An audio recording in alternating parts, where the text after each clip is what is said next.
So hi all செல்லக்கூடிய எல்லாருக்கும் சந்தோஷமான வணக்கம் and welcome to our channel Haiya Soru சோறு.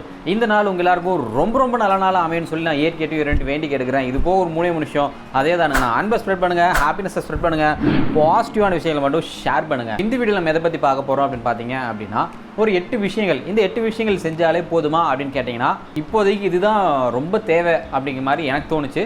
ஸோ அதனால் ஜஸ்ட் நான் இந்த ஒரு 8 விஷயங்கள் என்னென்னு சொல்கிறேன். 8 விஷயங்கள் என்னென்ன அப்படிங்கிறத கேளுங்க. உங்களுக்கு இதில் ஏதாச்சும் முரண்பாடான கருத்துக்கள் ஏதாவது இருந்துச்சு அப்படின்னா மறக்காமல் நம்ம கமெண்ட் பாக்ஸில் போடுங்க. நான் உங்களுடைய கமெண்ட்டை படித்து பார்த்துட்டு என்னோட சைடு ஏதாவது தவறு இருந்தால் நான் முடிஞ்ச அளவுக்கு திருத்திக்க பார்க்குறேன்.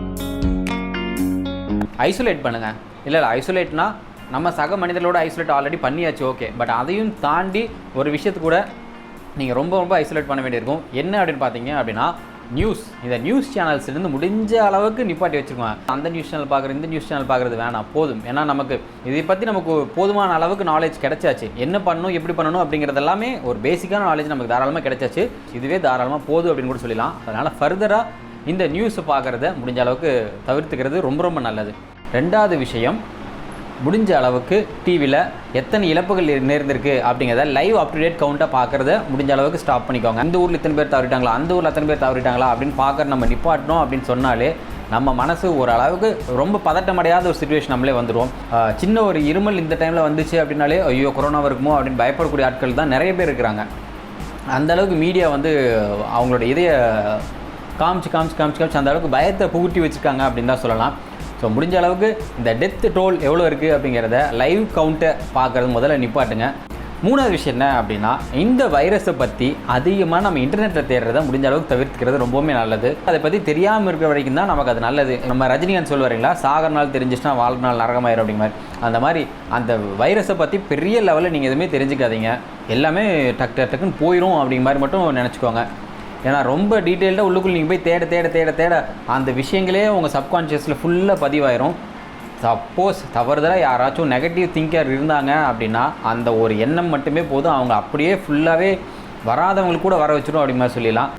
4வது பாயிண்ட் என்ன அப்படின்னா இது ரொம்பவுமே முக்கியமான பாயிண்ட். இந்த வைரஸை பற்றின தவறான செய்திகளை முடிஞ்ச அளவுக்கு மற்றவங்களுக்கு ஃபார்வேர்ட் பண்ணுறதை தயவு செஞ்சு நிறுத்தணும். ஏன் அப்படின்னா ஒரு சிலவங்க வந்து இந்த மெசேஜ் படித்து பார்க்கும்போது ஓகே ஓரளவுக்கு கொஞ்சம் திடகாத்தமாக ஏற்றுக்குவாங்க. ஓகே இத்தனை இஷ்யூஸ் எல்லாம் இருக்குதோ அப்படிங்க மாதிரி ஏற்றுக்குவாங்க. அதை நம்ம நல்லது பண்ணுறதோ நினச்சிட்டு அடுத்தவங்களுக்கு நம்மளோட ஃப்ரெண்ட்ஸ் சர்க்கிள் யாருக்கா சென்ட் பண்ணும்போது எல்லாருக்குமே நம்மளுடைய மைண்ட் ஸ்ட்ரென்த் இருக்குமா அப்படின்னு கேட்டால் இருக்காது. ஒரு சிலவங்க நல்ல திடகாத்தமாக இருப்பாங்க, ஒரு சிலவங்க ரொம்ப பயந்துக்கூடியவங்களாக இருப்பாங்க. அவங்க இன்னும் பயந்துக்குவாங்க அப்படிங்கிறது தான் நிதர்சனமான உண்மை. நம்ம நல்லது தான் பண்ணணும்னு நினைக்கிறோம், பட் ஸ்டில் அந்த மாதிரி மெசேஜஸ் எல்லாம் ஃபார்வேர்டு பண்ணாமல் இந்த டாப்பிக்கே முடிஞ்ச அளவுக்கு மறக்கடிக்கிற மாதிரி ஏதாச்சும் பாருங்கள். 4வது விஷயம் இதுதான். இதை பற்றின விஷயங்களை சோஷியல் மீடியாவில் எதுவாக இருந்தாலும் வாட்ஸ்அப்பு, ஃபேஸ்புக்கு, ட்விட்டர் எதுலையாக இருந்தாலும் முடிஞ்ச அளவுக்கு ஷேர் பண்ணுறதை தவிர்த்துக்கிறது ரொம்பவுமே நல்லது.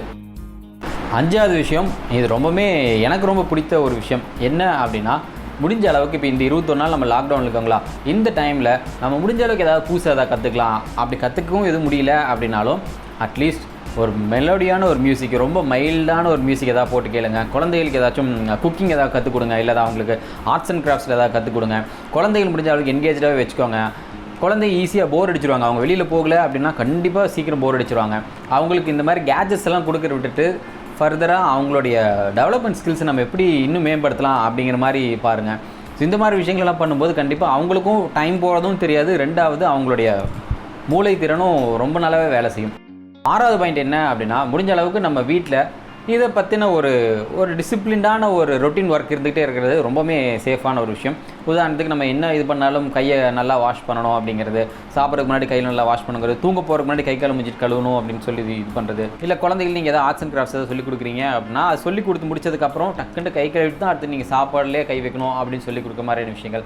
ஸோ இந்த மாதிரி சின்ன விஷயங்கள் ஒருத்தரும் அவங்க வீட்டையும் அவங்க வீட்டில் இருக்கிற ஆட்களையுமே ரொம்ப நல்லா பார்த்துக்கிட்டாங்க அப்படின்னா முடிஞ்ச அளவுக்கு இந்த டிசீஸ் வந்து அதிகமாக ஸ்ப்ரெட்டே ஆகாது. வீட்டு சுத்தம் ரொம்ப முக்கியம். 6வது பாயிண்ட் வீட்டு சுத்தம்.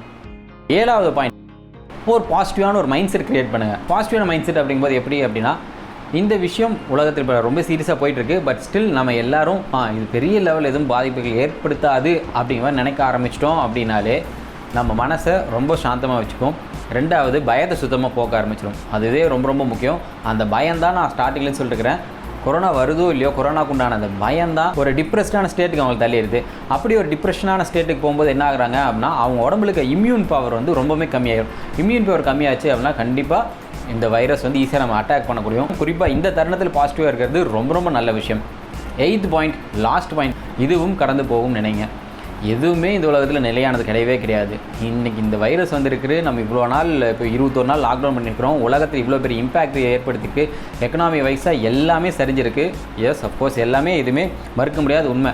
பட் ஸ்டில் இதுவும் கடந்து போகும் அப்படின்ட்டு நினச்சிட்டு அடுத்த கட்ட நடவடிக்கை என்ன அப்படிங்கிறத பாருங்கள். முடிஞ்ச அளவுக்கு இந்த 8 பாயிண்ட்டை நீங்கள் ஃபாலோ பண்ணுங்கள். இதில் நான் ஏதாவது தவறுதல் ஏதாவது சொல்லியிருந்தேன் அப்படின்னா மறக்காமல் நம்ம கமெண்ட் பாக்ஸில் கமெண்ட் பண்ணுங்கள்.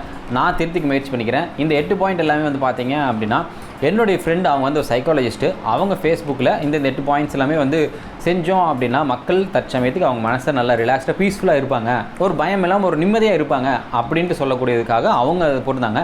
ஸோ அந்த பாயிண்ட்ஸ் தான் நான் இப்போ உங்கள் முன்னாடி ஒரு வீடியோவாக எடுத்து கன்வே பண்ணி சொல்லியிருக்கிறேன். ஸோ பாருங்கள், பார்த்துட்டு மறக்காம வீடியோ எப்படின்னு சொல்லுங்கள். உங்கள் எல்லாத்தையும் take care, tata bye bye சொல்லி டேக் ஆஃப் ஆகுது.